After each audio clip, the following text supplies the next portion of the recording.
Bismillahirrahmanirrahim. Assalamualaikum warahmatullahi wabarakatuh. Teman-teman sekalian, perkenalkan kami dari kelompok 7 dengan nama-nama berikut dan juga NPM-nya. Muhammad Fadil Naufal dengan NPM 21125591. Kemudian Muhammad Ramadhani 21125578. Dan yang ketiga Siti Syarah dengan NPM 21125585, dan yang terakhir Wahdah dengan NPM 21125601.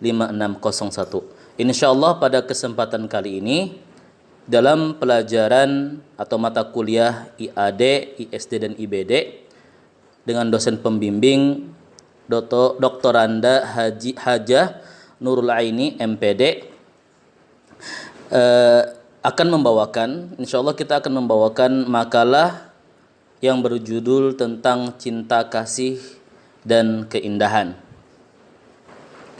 Baiklah, mari kita sama-sama menyimak pembacaan ataupun penjelasan dari teman-teman kita sebagai berikut.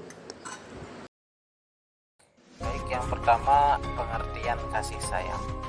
Menurut Kamus Umum Bahasa Indonesia, karangan WJS Purwadarminta, kasih sayang adalah perasaan sayang, perasaan cinta atau perasaan suka kepada seseorang. Apabila suatu hubungan cinta diakhiri dengan sebuah pernikahan, maka hal ini akan menimbulkan perasaan yang lebih dewasa lagi dan juga menuntut agar suatu hubungan tersebut lebih bertanggung jawab. Perasaan inilah yang disebut dengan kasih sayang. Mengasihi atau saling menumpahkan kasih sayang. Menyebutkan berbagai kasus kasih sayang. Beberapa kasus yang menunjukkan perbuatan kasih sayang adalah diantaranya: pertama, kasih sayang seorang anak kepada orang tua dengan menghormati mereka dan melayani mereka sewaktu sehat maupun sakit dengan sepenuh hati tanpa pamrih. Kedua, kasih sayang seseorang kepada saudaranya dengan menghormatinya dan menyayanginya dan senantiasa menjaga nama baik saudaranya. Kemudian, kasih sayang seseorang kepada keluarganya dengan menjaga keamanan dan keharmonisan hubungan setiap anggota keluarga dan senantiasa menjaga nama baiknya. Menunjukkan perbuatan-perbuatan kasih sayang terhadap orang tua, saudara, dan keluarga. 1. Membantu pekerjaan rumah orang tua seperti membantu ibu membersihkan rumah. 2. Meluangkan waktu untuk berbicara dan berdiskusi serta jalan-jalan bersama orang tua. 3. Saling bekerja sama satu sama lain. Kemudian yang kedua adalah pengertian dari kemesraan. Kemesraan berasal dari kata dasar mesra yang artinya perasaan simpati yang akrab. Kemesraan adalah hubungan akrab baik antara pria dan wanita yang sedang dimabuk asmara maupun yang sudah berumah tangga. Kemesraan merupakan perwujudan kasih sayang yang telah mendalam. Cinta yang berlanjut menimbulkan pengertian mesra atau kemesraan. Kemesraan adalah perwujudan dari cinta. Kemesraan dapat menimbulkan daya kreativitas manusia. Kemesraan dapat menciptakan berbagai bentuk seni sesuai dengan kemampuan bakatnya. Menunjukkan berbagai kasus kemesraan dan menunjukkan berbagai perbuatan kemesraan pria dan wanita. Mesra bisa dilakukan kepada siapa saja, di mana saja, dan kapan saja. Berikut adalah beberapa contoh kemesraan, yaitu antara ibu yang memberi kasih sayang kepada anaknya. Kedua, antara sahabat yang memberi pelukan di saat sahabatnya sedang sedih. Yang ketiga, antara tangan yang berjabat dalam sebuah pertemanan. Baiklah, penjelasan atau pembacaan akan dilanjutkan oleh saya sendiri, yaitu dengan pembahasan pengertian pemujaan. Pemujaan berasal dari kata puja yang berarti penghormatan atau tempat memuja kepada dewa-dewa atau berhala. Dalam perkembangannya, kemudian pujaan ditujukan kepada orang yang dicintai, pahlawan, dan Tuhan yang Maha Esa. Pemujaan kepada Tuhan adalah perwujudan cinta manusia kepada Tuhan, karena merupakan inti, nilai, dan makna dari kehidupan yang sebenarnya. Cara pemujaan dalam kehidupan manusia terdapat berbagai perbedaan sesuai dengan ajaran agama, kepercayaan, kondisi, dan situasi. Tempat pemujaan merupakan tempat komunikasi manusia dengan Tuhan. Cara-cara pemujaan. Cara pemujaan dalam kehidupan manusia terdapat berbagai perbedaan atau perbedaan sesuai dengan ajaran agama, kepercayaan, kondisi, dan situasi. Tempat pemujaan merupakan tempat komunikasi manusia dengan Tuhan. Ada 4 jalan atau cara yang dapat dilakukan oleh manusia untuk sampai kepada Tuhan. Keempat cara atau jalan atau marga itu disebutkan sebagai berikut. Yang pertama, dengan cara menyanyikan lagu-lagu pujaan. Yang kedua, dengan cara mempelajari dan mengenal Tuhan kemudian mengajarkannya. Dan yang ketiga, dengan cara melakukan yajna dan memenuhi aturan yang digariskan. Dan yang terakhir atau yang keempat adalah dengan cara membaca doa-doa ataupun mantra. Perbuatan-perbuatan pemujaan. Ajaran dikembangkan menjadi beberapa marga atau yoga yang kita kenal. Berikut ini. Ajaran Bhakti Marga atau yoga. Bhakti merupakan kasih sayang yang mendalam kepada Tuhan Yang Maha Esa, yang merupakan jalan kepatuhan atau bakti. Bhakti yoga disenangi oleh sebagian besar umat manusia.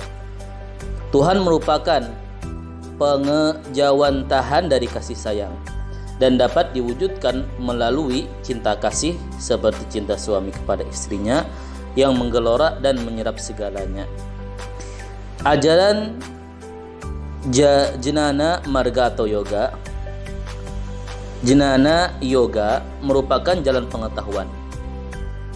Moksa atau tujuan hidup tertinggi manusia berupa penyatuan diri dengan Tuhan Yang Maha Esa, dicapai melalui pengetahuan tentang Brahman atau Tuhan Yang Maha Esa. Ajaran Vibhuti Marga atau yoga. Vibhuti Marga atau yoga merupakan jalan penghayatan terhadap kebesaran dan kemuliaan Tuhan Yang Maha Esa dengan berbagai sinarnya sebagai simbol keindahan, kemuliaan jiwa, kebenaran, RTA, kebaikan, kebahagiaan, kekekalan Tuhan dan lain-lain melalui jalan spiritual atau pemikiran oleh para maharsi guna mewujudkan kesejahteraan dan kebahagiaan umatnya. Ajaran Karma Marga atau yoga. Karma yoga adalah jalan pelayanan yang membawa pencapaian menuju Tuhan melalui kerja tanpa pamrih. Yoga ini merupakan penolakan terhadap buah perbuatan. Karma yoga mengajarkan bagaimana bekerja demi untuk kerja itu, yaitu tiadanya keterikatan. Ajaran Raja Marga atau yoga. Raja yoga adalah jalan yang membawa penyatuan dengan Tuhan Yang Maha Esa melalui pengekangan diri, pengendalian diri, dan pengendalian pikiran.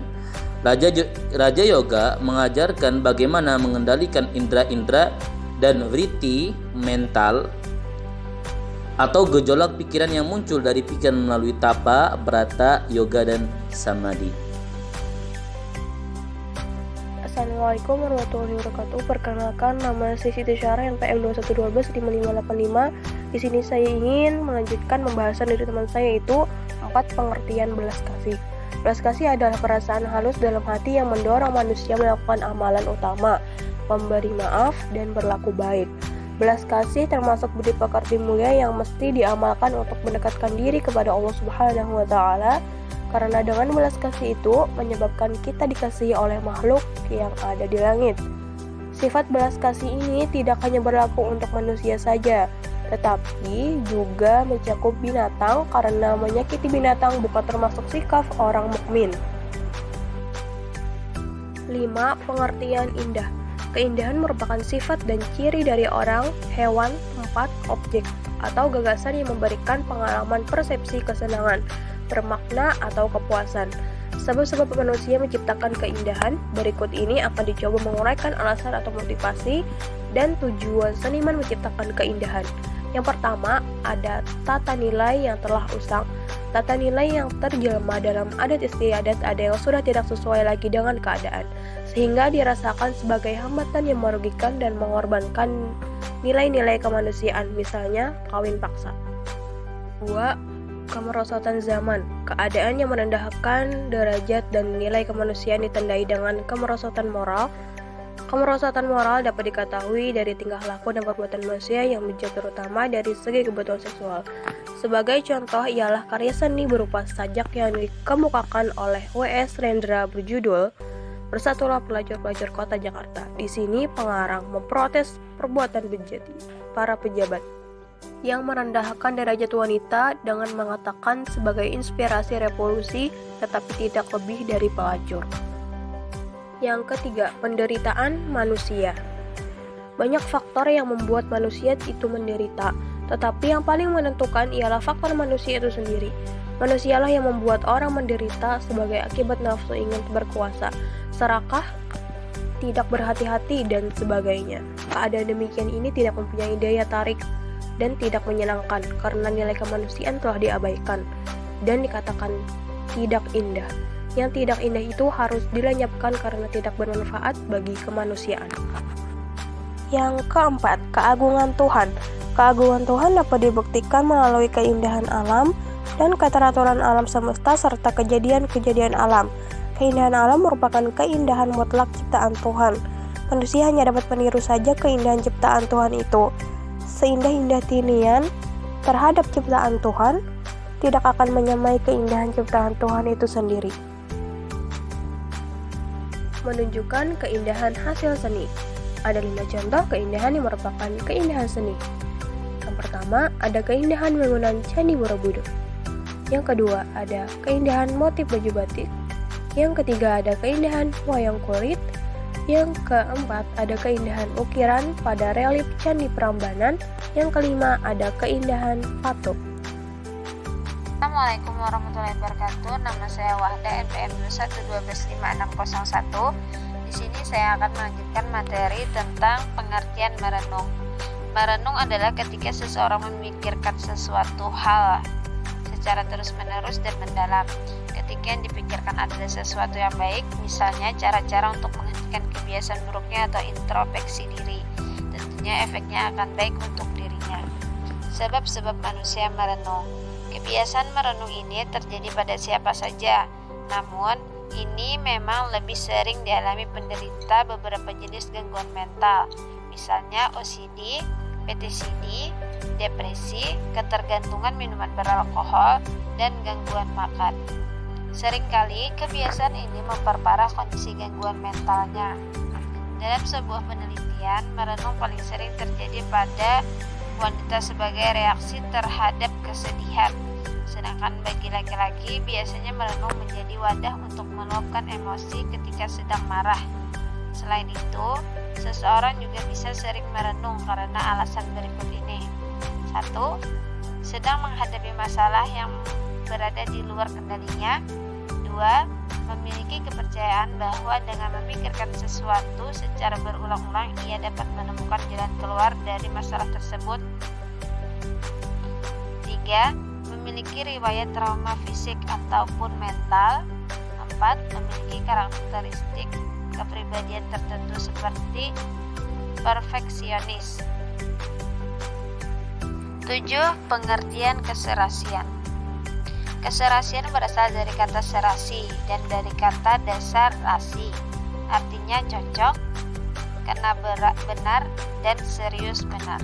Kata cocok, kena, dan sesuai itu mengandung unsur perpaduan, pertentangan, ukuran, dan seimbang.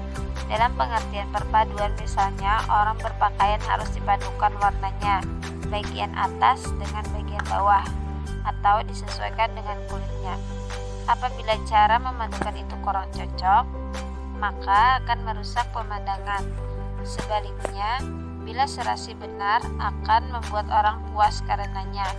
Atau orang yang berkulit hitam kurang pantas bila memakai baju warna hijau karena warna itu justru menggelapkan kulitnya. Demikian pemaparan presentasi makalah dari kami kelompok 7 dengan judul Cinta Kasih dan Keindahan. Semoga apa yang telah kita sampaikan bisa kita ambil faedah ataupun manfaatnya. Kemudian kami persilahkan bagi yang hendak ataupun ingin bertanya, silahkan mengajukan pertanyaannya dengan mencantumkan info diri terlebih dahulu. Demikian atau sekian dari kami. Terima kasih. Wassalamualaikum warahmatullahi wabarakatuh.